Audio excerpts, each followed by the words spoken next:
మీరు మీరు మీరు ఇంకా వీళ్ళ దగ్గర వీళ్ళ బాధలో ఉన్నారు. వీళ్ళ డీటెయిల్స్ ఇంకా వేల మంది జిల్లాల్లో ఉన్నారు. వాళ్ళందరూ కూడా వాళ్ళ బాధలు ఇక్కడికి వచ్చి చెప్పుకోలేరు కాబట్టి వాళ్ళకు ప్రతినిధులుగా వీళ్ళందరూ వచ్చిండ్రు.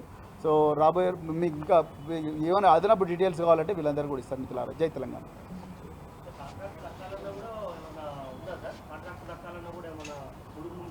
అని అంటున్నారు డెఫినెట్గా. ఇగో వీళ్ళందరూ సాక్ష్యం, వీళ్ళే చెప్తున్నారు. ఇంతకుముందు 30,000 ఉండేది సార్, ఇప్పుడు 10 లక్షలు కట్టాలి. టెండర్ వచ్చిన తర్వాత కూడా 6 month బిల్ మొత్తం డిపాజిట్ చేయాలి. ఫస్ట్ డిపాజిట్ చేసిన తర్వాతే మనకు టెండర్ అప్రూవల్ చేస్తారు. మాలాంటి వాళ్ళు రావకూడదనే చేసారు. ఇంతకుముందు ఏం చేస్తుండే, కలెక్టర్ జేసీ దగ్గర పిలిచి మమ్మల్ని ఏం చేస్తుండే, టెండర్ ఫామ్ స్కూల్లో వేస్తుంటే ఆ టెండర్ ఫామ్ కూడా 1000 రూపాయలు అనేది గతంలో, ఇప్పుడు 25,000 20,000 టెండర్ ఫామ్. ఇప్పుడు ఆ టెండర్ మేము స్కూల్లో టెండర్ ఫామ్ వేస్తుంటే ఆ స్కూల్ ప్రిన్సిపాల్ ఆర్సీఓ వచ్చి కలెక్టరేట్లోనే టెండర్ ఫామ్ తీస్తుండ్రి. ఇప్పుడు ఎవరు పోయేది లేదు. ఆ స్కూల్లో ఫామ్ ఇవ్వాలి, మీరు ఎవరు లేదు, మీకు వచ్చిందంటే మీకు ఫోన్ చేస్తాం అంతే. ఇంకెట్లా వస్తుంది? వాళ్ళకే వస్తుంది సార్. ఒక స్కూల్లో వంట చేసుకున్న రోడ్డు 25 లక్షల టర్న్ ఓవర్ ఎక్కడ చూపిస్తాడు సార్ అకౌంట్లో? కూరగాయల పనులు 25 లక్షల టర్న్ ఓవర్ చూపించాలి. 3 సంవత్సరాలు ఐటీ కడతాడు సార్. వాడు గది లేకనే పోయి వంట చేస్తున్నాడు సార్ అక్కడ. కూరగాయల పనులు కూడా సార్ మేము మార్కెట్కి వెళ్ళి గది లేక వంట చేసుకుని పిల్లం పిల్లల బతికిస్తున్నాడు. వాడు 25 లక్షల డిపాజిట్ చూపించాలి, ఐటీ చూపించాలంటే ఎక్కడికి వెళ్ళి చూపిస్తాడు, ఏం చేస్తాడు సార్ చెప్పండి. సార్ కూరగాయలు కూడా మేము డైలీ మార్కెట్కి పోయి ఫ్రెష్గా తీసుకొని వస్తాం. అది మేము 1,00,000 2 లక్షలు అంటే ఏదో కానీ డిపాజిట్ చేస్తుంటే ఇంతకుముందు 30,000 ఉంటుండే. ఇప్పుడు ఏకంగా ఒకటేసారి ఫస్ట్ 5% అని ఆ మండలంలో 5 స్కూళ్ళు ఉంటే 5 స్కూళ్ళకు కలిపి 5 లక్షలు కట్టమంటున్నారు. మళ్ళీ వచ్చిన తర్వాత 1/5 వంతు అని ఒక 10 నుండి 15 లక్షలు కట్టాలి. అది అట్లా అయితేనే అప్రూవల్ మీకు టెండర్కు రావాల్సిన అని టెండర్ ఫామ్లు కూడా ఇవ్వడం లేదు. టెండర్ అప్లికేషన్ తీసుకోవడానికి వెళ్ళాలంటే కూడా మాకు అవకాశం లేకుండా చేసిండ్రు సార్.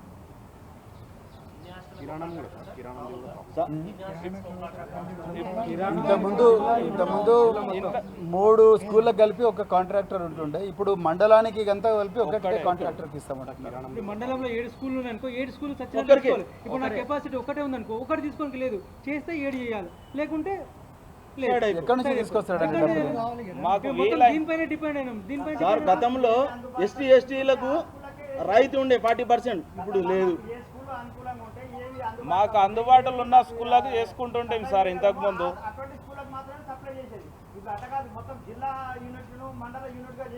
కిరాణము ఒక డిస్ట్రిక్ట్ ఒకటికి ఇస్తే ఒకటి బతాడు సార్. డిస్ట్రిక్ట్ ఒక 30-40 స్కూళ్ళు ఉంటాయి, 30-40 మంది బతారు సార్ కిరాణం వాళ్ళు. డిస్ట్రిక్ట్ ఒక్కరికే ఇస్తున్నారు. అంటే 30-40 మంది రోడ్ల మీద 3 కోట్ల రూపాయలు డిపాజిట్ చేయాలి గవర్నమెంట్.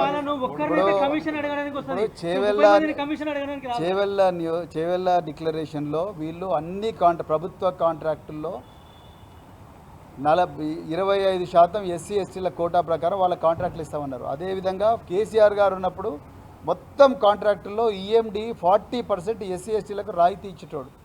ఇవాళ వీళ్ళు దమ్మున రాయితీ తీసేసిండ్రు.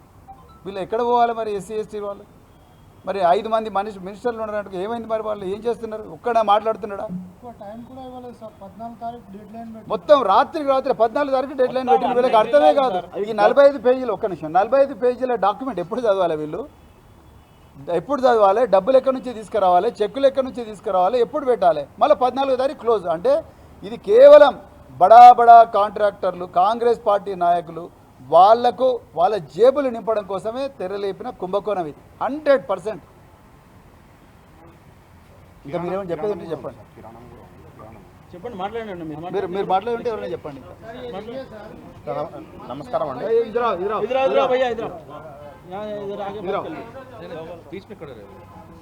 నమస్కారం అండి. మేము టెండర్ కిరాణం వేస్తామండి. ఇంతకుముందుకు ఏంటంటే 1,00,000 రూపాయలు మాత్రమే ఈఎండి ఉంటుండే. మా స్థాయికి తగ్గట్టు మా జిల్లాలో 2-3 స్కూల్సే చేసుకునే వాళ్ళం మేము. ఇప్పుడు మొత్తం కూడా దాదాపు ఒక స్కూల్కి 5 లక్షల చొప్పున మొత్తంగా 1 కోటి రూపాయలు డిపాజిట్ పెట్టారండి. ఒక రంగారెడ్డి జిల్లాకే 1,20,00,000 డిపాజిట్ తీయాలి, 3 కోట్ల టర్న్ ఓవర్ ఫర్ ఇయర్ చూపించాలి. అట్లా వరుసగా 3 ఏళ్ళు అంటే 9 కోట్ల రూపాయల డిపాజిట్ మేము అక్కడ టర్న్ ఓవర్ చూపించి 1,20,00,000 రూపాయల డిపాజిట్ మేము కడితే కనుక మాకు టెండర్లో పార్టిసిపేట్ చేసే ఛాన్స్ ఉందండి. మేము చిన్న ఉద్యోగులం, చిన్న వ్యాపారం చేస్తున్నాం కాబట్టి ఇప్పుడు ఏంటంటే మాకు చిన్నగా ఒక 2 స్కూల్స్ 3 స్కూల్స్ మా కేపబిలిటీ. ఇప్పుడు మొత్తం జిల్లా వ్యాప్తంగా చేయాలంటే 1,20,00,000 మేము ఎట్లా తెస్తామండి?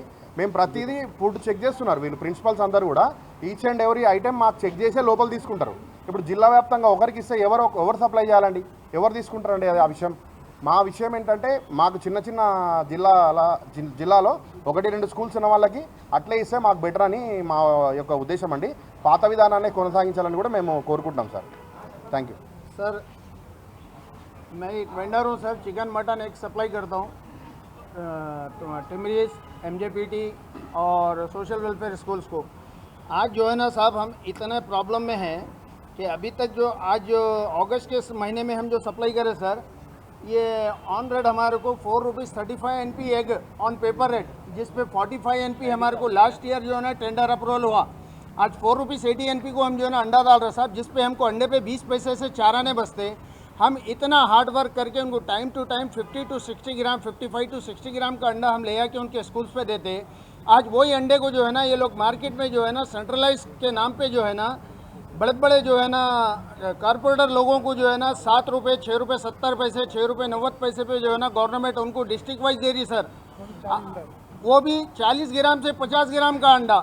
आज हम लोग जो है ना इतने लोग सब मिलके जो है ना अपने ये सेल्फ एम्प्लॉयमेंट के तहत जो है ना हम यहाँ पर जो है ना अपनी फैमिली को चलाने के लिए, अपने बच्चों के लिए, सबके लिए जो है ना हज़ारों फैमिली जो है ना साहब इस पे जो है ना एक बहुत ज़्यादा जो है ना हार्ड वर्क करते हुए हम लोग जो है ना स्कूल्स को सप्लाई दे रहे। और ये कारपोरेट के नाम पे जो है ना साहब ये ₹6.70 अंडा, ₹7 अंडा देना क्या बेहतर है क्या साहब? आज हमारे लिए अगर 10 पैसे हम अंडे के लिए फ़ाइट करें, लास्ट इतने सालों से हम 10-15 सालों में तो जॉइंट कलेक्टर साहब का ये बयान रहता था कि आपके 10 पैसे से हमारे लाखों रुपए बनते, हमारे बच्चों का नुकसान हो जाता। आप अंडे को आज 2-2 रुपये ज़्यादा देके जो है ना कारपोरेट वालों को ये कितने करोड़ों का नुकसान बच्चों का आप लोग कर रहे हैं। अभी तक इस पर आप गौर नहीं कर रहे कुछ भी। फिर क्या बोले तो हम सेंट्रलाइज कर रहे हैं बोल के। और ये अंडों का जो है ना टेंडर सर हमारे लिए किसी को भी अवेलेबल नहीं है, ये सिर्फ ऑनलाइन टेंडर ही एक्सेप्ट कर रहे हैं लोग। और ये तरकारी, ये जो फ्रूट्स और चिकन मटन है, इसको जो है ना ये लोग टेंडर फॉर्म इशू कर रहे सर, जिसकी कीमत जो है ना पहले ₹1000 रहती थी, आज जो है ना 10,000, 20,000, कोई डिस्ट्रिक्ट में 25,000 इसकी कीमत है। और हम कैसा सर ये फार्म लेके कैसा पार्टिसिपेट करेंगे? और इसकी EMD 1/5 है साहब। अगर वो टेंडर 1 ईयर का अगर 8 लाख रुपीस है, 1/5 उसकी EMD है, जिसमें हमारे 2 लाख रुपए तक उसको डिपॉजिट करना पड़ रहा है एक स्कूल को। हम इतना हार्डवर्क करते हुए जो है ना ये पैसा कहाँ से लेंगे सर हम? आप हमारे लिए जो है ना इसमें हम सब मिलके जो है ना आज ये फाइट कर रहे हैं ये तेलंगाना भवन में। Okay, thank you sir.